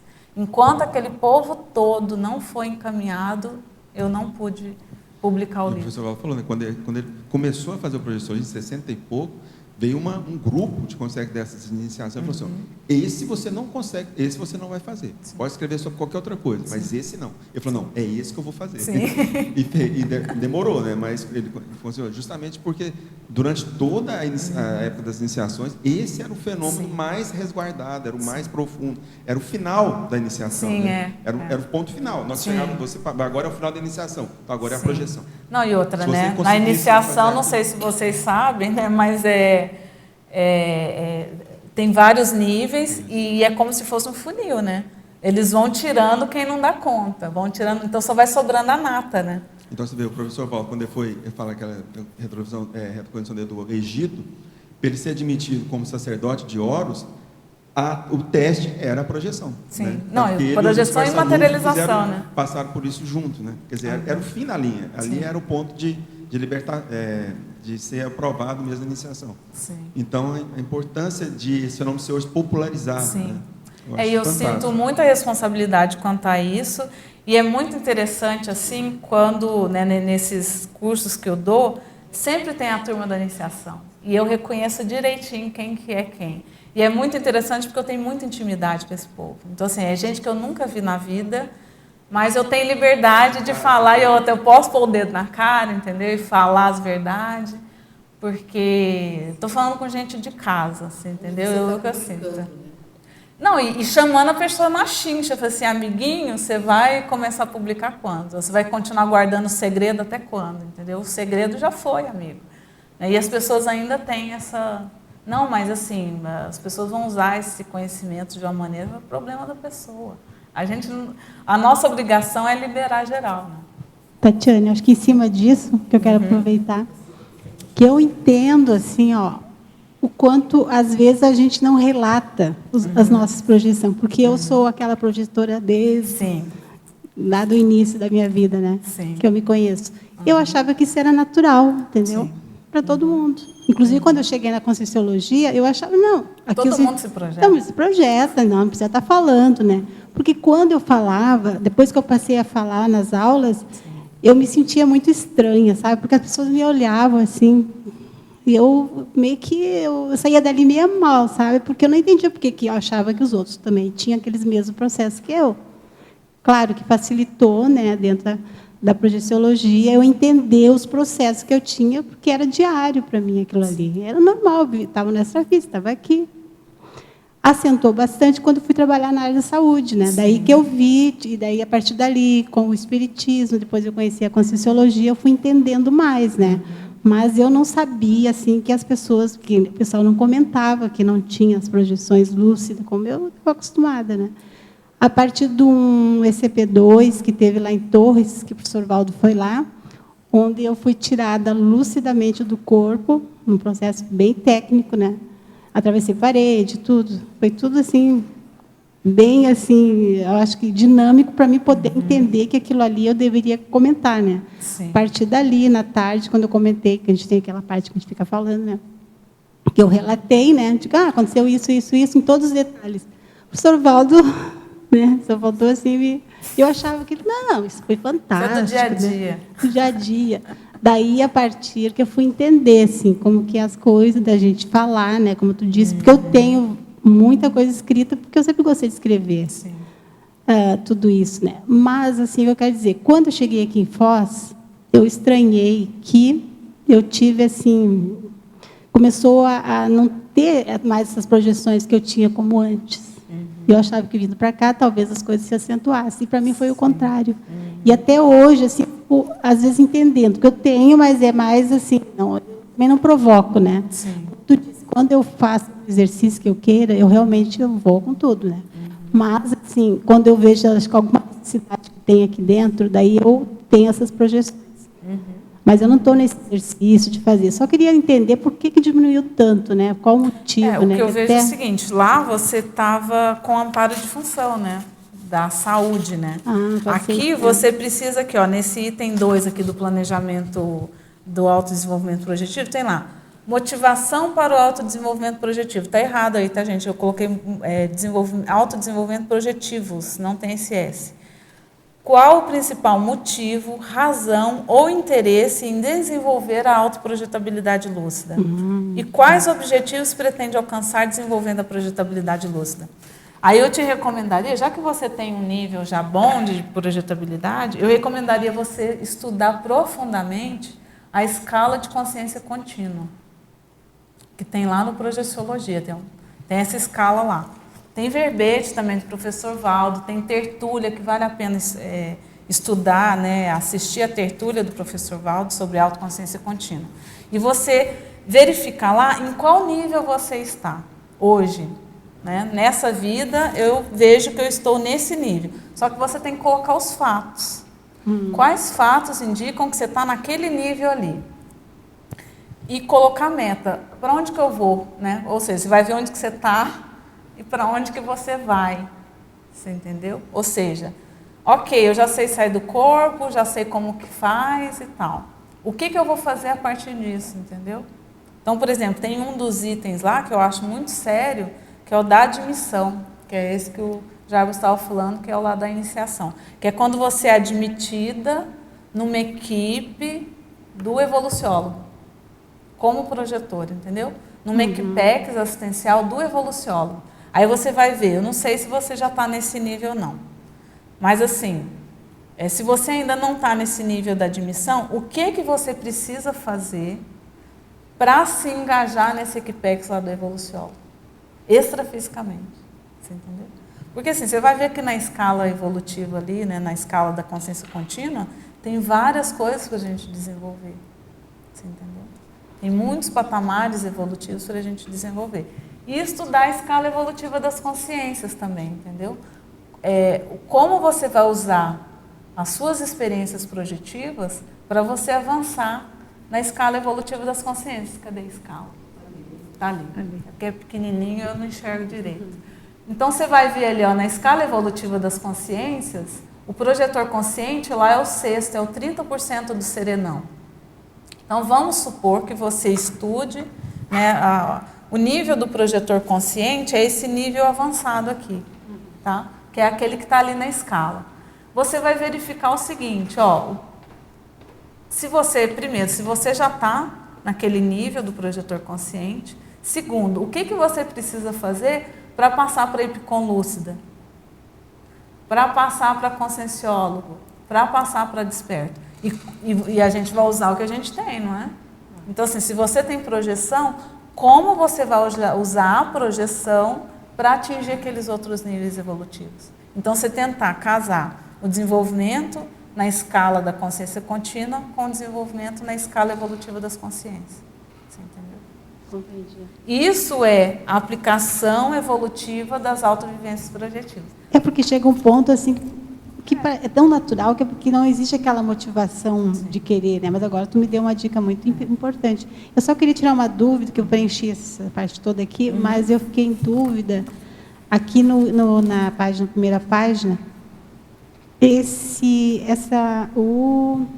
a paratelepatia ali. Qual que é o número? É o 12. O 12, tá. A telepatia... A paratelepatia, experimentar a telepatia extrafísica. O que é isso? A pessoa está projetada e ela percebe uma comunicação de uma consciência com ela, ou de uma consciência projetada com ela, telepaticamente. Só que isso acontece no extrafísico. Agora, gente, nesses itens aqui, Pode ter algum desses itens aqui que vocês não saibam como que é. Podem perguntar. Vocês podem ficar à vontade de perguntar. Mas o ideal é vocês colocarem uma interrogação na frente, porque o fato de vocês não saberem tecnicamente ou teoricamente o que é aquele tipo de fenômeno, de experiência, indica que vocês estão com um gap teórico, entendeu? Que está faltando estudo da projeciologia. E correr atrás, né? E vai lá procurar, isso tudo aqui tem lá no Projeciologia. Então, procurar lá no Projeciologia, estudar como que é esse fenômeno. Ou se vocês já vivenciaram, falar assim, olha, eu acho que eu já vivenciei. Então, vamos tirar a prova dos 9, vamos estudar o fenômeno e ver se realmente eu já vivenciei e o que eu vou fazer com isso, né? Então, por exemplo, a pessoa já teve lá, vamos para os avançados, lá o item 57, para confrontação. Experimentar confrontação direta com assediador ou assediadores extrafísicos, acariação extrafísica. Se a pessoa já vivenciou isso, o que você está fazendo com essa informação? Porque é uma condição mais avançada do projetor. E o que você está fazendo com isso, a partir desse tipo de experiência? Então, assim, o fato de você não saber o que significa faz parte da autoprojetiometria, né? Faz parte é um indicador de que está faltando estudos, que você tem que aprofundar os seus estudos. Né? E aqui no 23, só que tu desse um exemplo também no item 23. Distinguir as diferenças existentes entre os morfopensenes e as imagens extrafísicas reais. Então, por exemplo, a pessoa está projetada. Isso acontece muito na projeção semiconsciente. Então, a gente está lá, vou falar no meu caso como que acontece. Eu estou projetada, projeção semiconsciente, e aí, como na projeção a gente tem um deslocamento mais rápido, a tendência é eu criar algum morfopensene para explicar aquele deslocamento. Então, sei lá, eu imagino que tem um carro, um skate, qualquer coisa, né? Uma patinete. Tem que ter algum meio físico de eu estar naquele deslocamento rápido. Mas quando eu consigo perceber que eu estou projetada, aquele morfopensene desaparece. Então, isso mostra que aquilo era um morfopensene. Se eu estou lúcida e aquela condição continua ali, presente, então aquilo não é um morfopensene, aquilo é vamos dizer assim, é uma condição real, é uma condição real extrafísica, tá? Tati. Pode falar, Adri. Dentro aí das suas itinerâncias com o curso livre, você tem mapeado quais são as aplicações projetivas, evolutivas, práticas dos alunos? Você tem um mapeamento? A primeira aplicação evolutiva que eu faço, porque assim, o meu curso, livro, ele é meio uma enganação, assim, eu faço uma escagem das pessoas. Então, as pessoas vão pela projeção, falam, não, eu vou lá porque ela vai falar de projeção, vou me projetar, só que é uma pegadinha, né? Porque ela chega lá, eu não fico falando de projeção. Eu vou pôr a pessoa para pensar e fazer autopesquisa. Então, o curso todo, né, um curso de 5 horas, e tem prática energética durante esse curso, é só para ela pensar e fazer autoprojetiometria. Então, se ela vai refletir sobre o nível dela de projetabilidade, então ela tem que se posicionar. Por exemplo, quando a pessoa coloca aqui, com base nas paravivências mapeadas, qual que é seu nível de projetabilidade? Isso aqui a pessoa está se posicionando. Ela não tem para onde fugir, você entendeu? E esse, para mim, é um dos impactos que as pessoas têm dessa aplicação evolutiva. Porque aí eu coloco a pessoa na chincha, eu falo assim, ok, com esse nível de projetabilidade, o que você está fazendo com isso? E o que você vai fazer com isso? Né? Por isso que tem o planejamento. A partir dessa autoconstatação, o que você vai fazer com isso? Então, eu vejo que esse é o primeiro aplicação evolutiva. Essa autopesquisa, né, que a pessoa faz a partir das vivências projetivas que ela tem. Agora, as decorrências disso, a gente não sabe. Né? Eu comecei a dar esse curso em outubro do ano passado, então, assim, a gente não tem noção, né, do que isso causa, de que isso vai repercutir depois nas pessoas, né? Esse acompanhamento, eu não sei. Eu não sei, assim, quais vão ser as decorrências evolutivas disso. O que eu sei é que fazer esse exercício, por exemplo, das itinerâncias, dando cursos de projeciologia, para mim foi muito evolutivo. Você entendeu? Porque eu reencontro lá meus amigos do passado.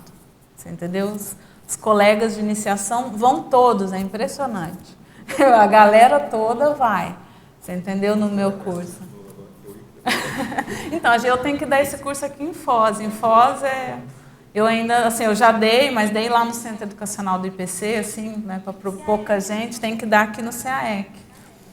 E dá para os colegas, assim, esse é o meu público-alvo, você entendeu? Óbvio, a gente recebe todo mundo, né? Mas acaba que esse é o meu público-alvo, você entendeu? Dos iniciados. E é muito interessante porque há um reconhecimento mútuo ali, você entendeu? Dos colegas. E eu vejo que esse impacto eu acho que eu acabo causando, entendeu?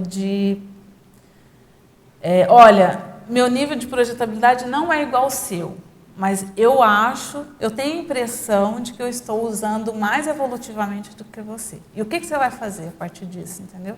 Que tal você também começar a ajudar a mim e as outras pessoas com as suas experiências?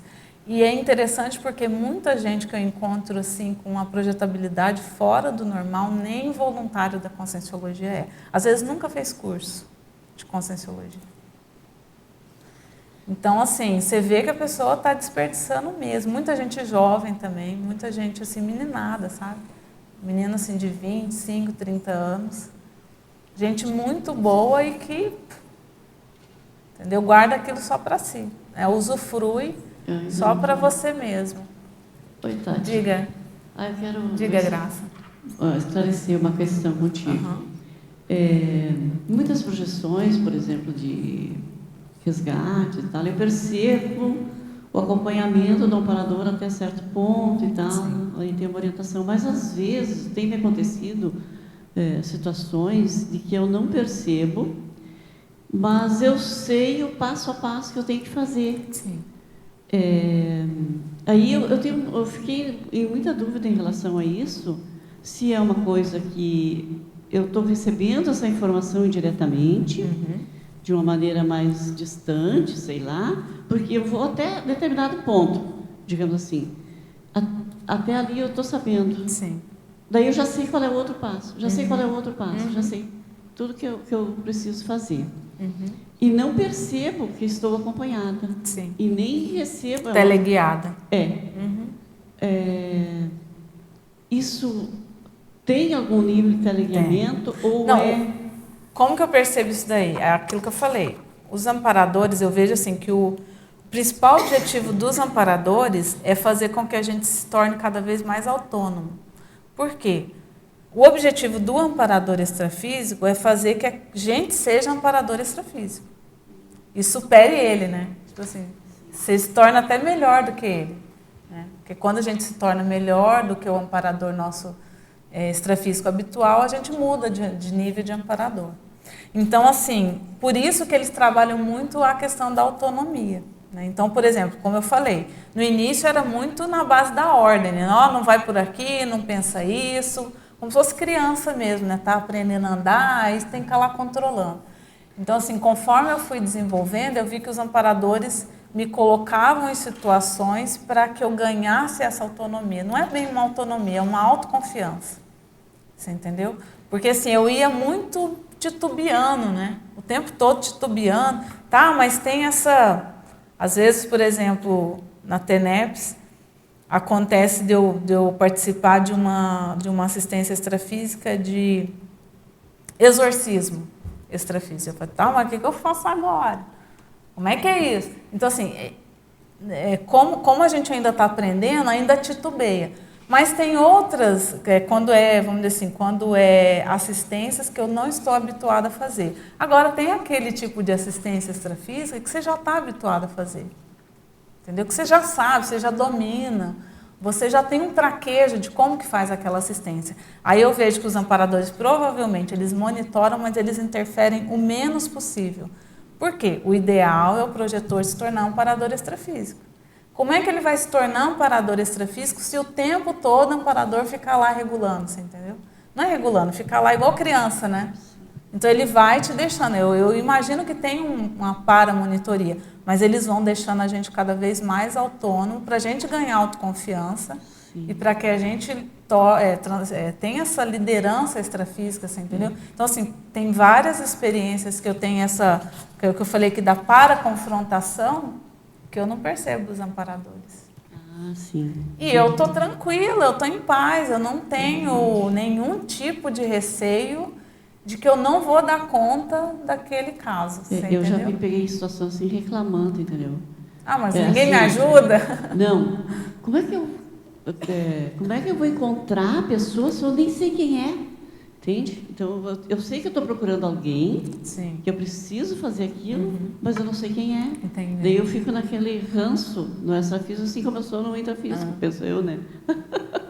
Então, é uma coisa, é muito interessante isso. Eu já me peguei reclamando, assim. É claro que, ao final, acabei encontrando e me surpreendi com a pessoa, né? Mas já me peguei reclamando, mas eu sabia que eu tinha que procurar. Claro que eu não desisti, né? Sim. Essa é uma questão, não. Também não me desviei, fiquei focada, mas fiquei meio que numa reclamação. Então, mas aí eu vejo, Graça, que nesse caso é aquele tipo de assistência extrafísica que a gente ainda não nada de braçada, você entendeu? Ou Sim. seja, você ainda está... Tem outras que não, outras que Tem outras que você nem pensa. Nem penso, já estou indo e pronto, né? Então, assim, para mim, assim, pelo menos na minha experiência, quando eu ainda titubeio, é porque eu ainda não tenho traquejo, mas isso não quer dizer que eu não vá ter traquejo para sempre. Então, assim, aquele para mim é um indicador de que eu ainda não tenho traquejo naquele tipo de assistência. Mas daqui a pouco, conforme eu for vamos dizer assim, me habilitando, aquilo ali para mim vai ser arroz com feijão já, entendeu? E aí vão vir, aí quando aquele tipo de experiência que antes você titubeava, você já faz com os pés nas costas, aí os amparadores começam a trazer assistências extrafísicas cada vez mais, vamos dizer assim, desafiadoras, porque senão a gente não cresce, né? Senão a gente não desenvolve. Então, assim, para mim, assim, o titubeio, a gente fica chateado, às vezes envergonhado, né? É quase que uma paragafe, né? Mas eu vejo que faz parte do desenvolvimento e é importante que a gente, para mim, assim, o fato de eu titubear mostra que eu estou numa condição, vamos dizer assim, numa experiência extrafísica que para mim é desafiadora. É uma experiência nova que eu nunca tive. Então tá tudo certo. Entendeu? O importante é a gente não se acomodar, né? Então, eu titubeio mesmo, tá certo. Não, titubeei porque estou aprendendo, mas eu quero saber o que eu preciso fazer para que nas próximas experiências eu tenha segurança de fazer isso daqui sem titubear, entendeu? Valeu, obrigada. Fala, Ali. Bem, eu fui anotando um monte de perguntas aqui desde o início. Algumas você já respondeu, eu vou tentar ser sucinto aqui. Eu achei interessante que você era uma pessoa cética, né? Sim. E acho que isso deve ter até te ajudado, né? Sim. E a importância das primeiras projeções como autocomprovação, né? Você não acreditar nos outros, né? Acreditar na sua experiência deve ter sido muito importante, né? Sim. E aí eu ia trazer uma dúvida que eu tenho na minha vida. Quando eu era mais novo, eu estava até preenchendo aqui seus testes, né? Tive bastante coisa assim de iniciante, alguma de intermediário, tive até projeções de consciência contínua até os 25 anos, tinha muita experiência.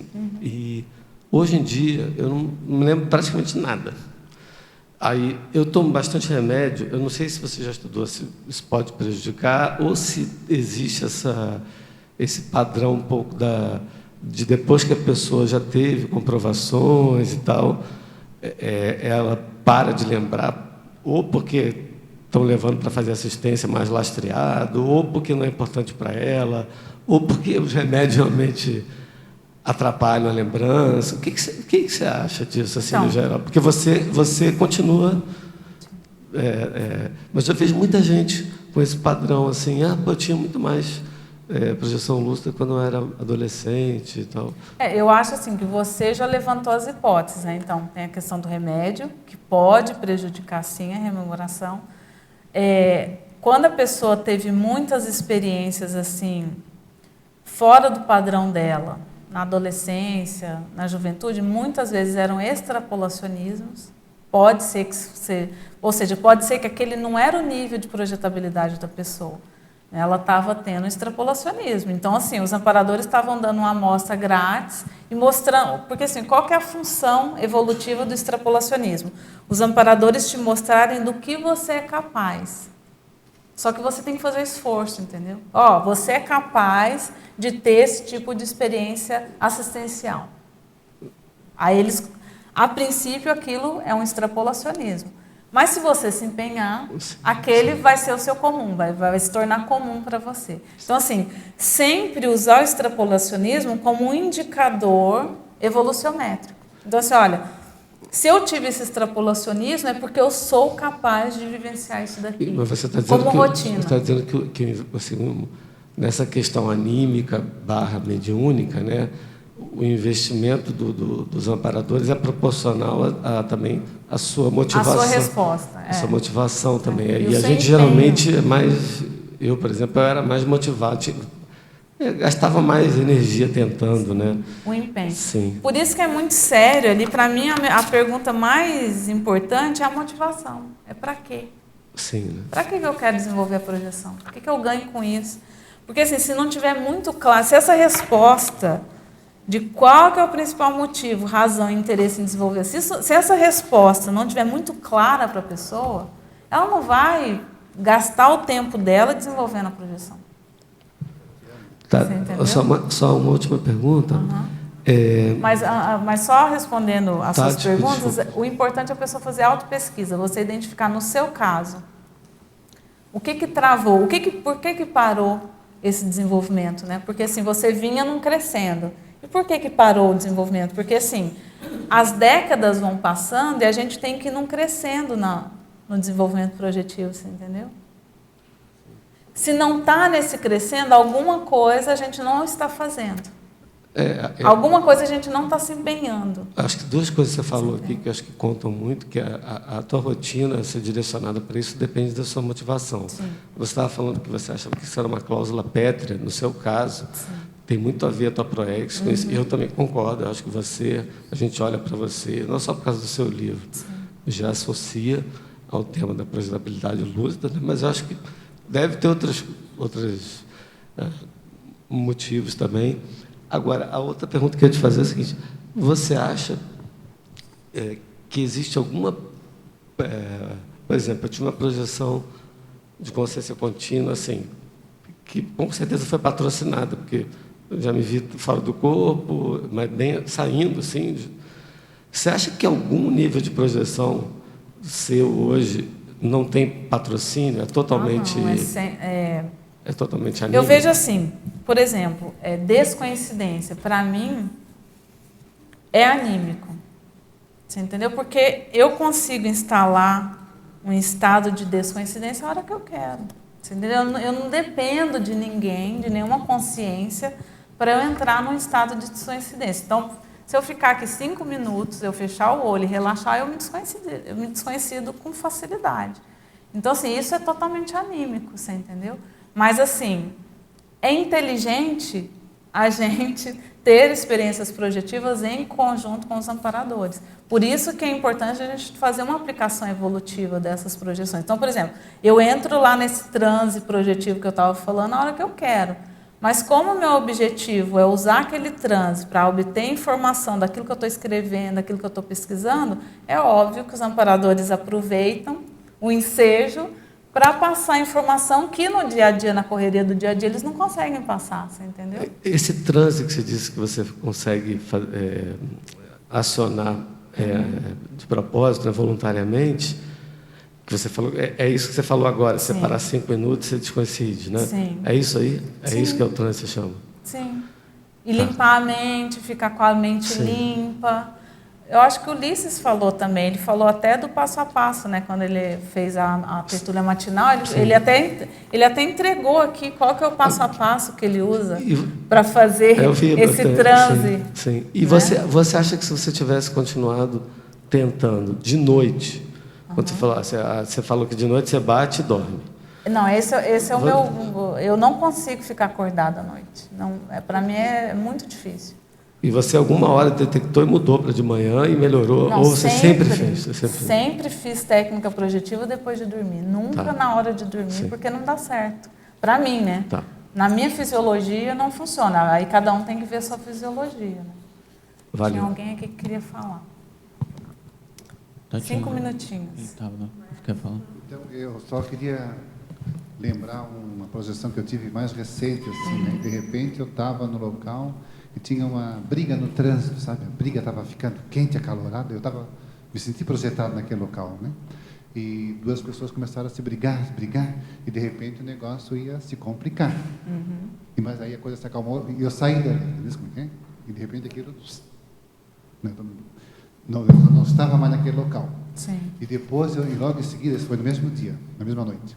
Depois, em seguida, eu entrei colocado assim no local, erma, assim, no meio do capim, e no meio tinha uma terra preta escura e com muita mosca, e eu olhei e tinha um amigo que ele estava sendo arrastado assim, pelos cabelos, sendo levado pro banhado, né? Mangue. Sim. Aquilo eu fiquei apavorado. Pô, meu amigo Fernando sendo levado pelos cabelos, né? Que tem cabelo alemão, cabelo comprido assim, cabelo de surfista, e aquilo ficou tão claro para mim, né? E devia ser uma mão de uma consciência que estava arrastando ele para um problema que ele não conseguia superar, né? E isso foi essa projeção que eu tive mais recente, né? Que eu fiquei impressionado com a clareza, né, dessa visão. Depois, a minha rememoração foi essa. O que é que tu vê? Como é que tu vê? O importante é a gente ver assim, qual que era o nosso nível de lucidez, né, durante aquela experiência, se realmente era uma projeção, né? Porque assim, quando é projeção lúcida é um pouco mais fácil, né? Agora, quando é projeção semiconsciente, é muito fácil a gente confundir, porque tem sonho também, né, gente? A gente não... Tem gente que acha que todo sonho é projeção, né? Ou que toda projeção, a pessoa chama toda projeção de sonho, também tem o contrário.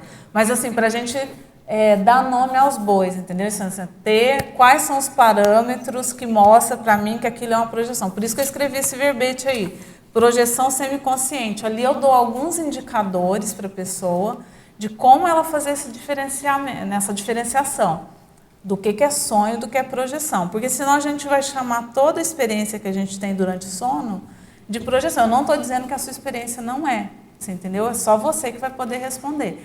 Mas é importante a gente ter essa autocrítica, você entendeu? A gente fazer assim, uma análise técnica da experiência e verificar. E principalmente assim, quais foram as repercussões depois daquela experiência, né? Um dos indicadores de que aquela experiência não é um sonho, é uma projeção semiconsciente, são as decorrências, né? Então, depois de fazer as verificações, ver como é que a pessoa acordou, ver a decorrência nos envolvidos, para ver se realmente era uma projeção. Para mim foi muito real assim, foi uma projeção. Eu fui colocado naquele, como se abrisse uma janela, eu estava naquele espaço, ali, de repente era a briga do trânsito, e depois, em seguida, eu fui colocado naquele outro local que eu observava que essa pessoa ia sendo levada para o mangue, né? Então, era muito real, real, não era um sonho, mas foi só esse relance. Assim. Acho que a Graça quer falar, quer dar a opinião dela ali, dar o pitaco. Acho que, além do que a Tatiana falou, acho muito importante ver, você analisar qual foi a sua postura e o seu sentimento diante daqueles fatos. Veja, essas questões, às vezes, são trazidas pelo amparador para nos testar qual vai ser a nossa atuação, a nossa postura. O que você vai fazer nessas circunstâncias? Então, se você teve pelo menos a nível de sentimento, assim, vontade de ajudar, de fazer alguma coisa, ou você conseguiu quase se envolver naquele conflito, ou você pensou em jogar energia para ajudar, teve a intenção de que eles parassem de brigar, ou no caso do seu amigo que estava sendo arrastado, se você pensou em ajudá-lo.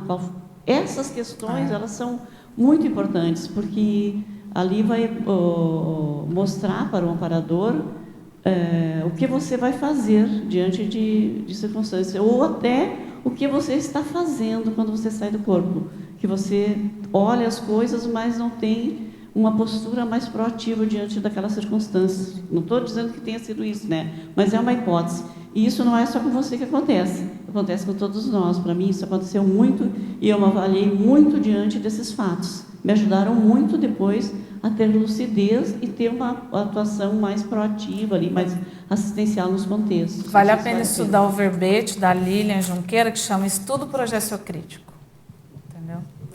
Estudo Progesso-Crítico, da Lilian Junqueira. É sensacional esse verbete da Lilian, porque ela mostra como ela faz o estudo progesso-crítico. Acho que você queria perguntar. É a última pergunta, nós estamos quase acabando. Tá, Joia. É uma dúvida só que eu tive aqui entre 2 itens. No item 25, fala de parapsiquismo. Sim. E no 51 também. Ah, eu queria saber qual que era a diferença desses 2 níveis. Seria a relação com o amparador? Não, não tem diferença. Esse daqui foi um erro meu. Tá? Tem que tirar um. Eu tenho que escolher se o parapsiquismo no extrafísico é intermediário ou avançado. Aí vocês me ajudem. Se é avançado, eu acho que é intermediário, né? Porque o parapsiquismo é uma coisa comum, né? Tá. Então, acho que cabe mais ao intermediário. Oi? Teria a ver com a questão do animismo e a relação com o amparo? Não, na verdade é o seguinte, é a pessoa observar como que funciona o parapsiquismo dela fora do corpo. Então, por exemplo, aquela experiência que a Marilux relatou, né, que a pessoa que ela conhecia chegou no ambiente pelas costas dela e ela já sabia quem que era que estava ali. Isso é um parapsiquismo, entendeu? Ali ela estava exercendo a leitura energética dela. É um parapsiquismo, vamos dizer assim, um fenômeno parapsíquico que aconteceu com ela e ocorreu num ambiente extrafísico quando ela estava projetada. Então, assim, é importante a pessoa observar quais são os canais parapsíquicos dela mais avançados. Ou seja, aqueles que se manifestam no extrafísico normalmente são os mais avançados. Ali você tem o perfil de como que é o seu parapsiquismo, entendeu? Porque como está tudo liberado, então aqueles que são mais avançados, eles vão aparecer mais, ok? Pessoal, nós estamos encerrando. Muito obrigada aí pelas perguntas, pelos questionamentos, a presença de todos vocês. Na próxima semana, a tertúlia matinal vai ser com Jarbas Paranhos, sincronicidade, uma abordagem histórica, imperdível. A especialidade é para a historiografia. Muito bom. Eu gosto muito desse tema também. Falando em iniciação, obrigada, gente. Falando em iniciação, né?